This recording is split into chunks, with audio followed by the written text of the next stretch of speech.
দেখে মনেই হচ্ছে বাচ্চাদের খেলার জায়গায় চলে এসেছি, আসলে কিন্তু না, এটা শপিং মলের ভিতরেই। এই জিনিসটা, এই আইডিয়াটা কিন্তু দারুণ লাগলো। ছোট ছোট আকারে, এমনও না যে অনেক বেশি স্পেস নিয়ে, একটু একটু পরপর এরকম বিভিন্ন খেলার জায়গা ছিল। এতে কিন্তু বাচ্চারা বেশ শান্ত থাকে, মজাও পায়। শুধু বাচ্চারা কেন, কিছু কিছু তো এমন জিনিস ছিল যেখানে বড়রাও বেশ মজা পাচ্ছিল।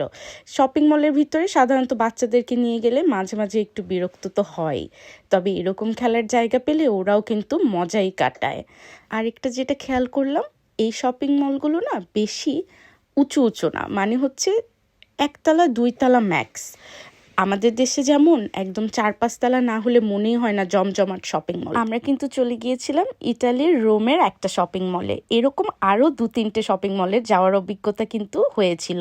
তোমাদের সাথে ছোট ছোট ক্লিপ আকারে সেগুলোই শেয়ার করলাম। আর এই যে এখান থেকে আমার জামাই 2-3টা কিন্তু জিতে ফেললো।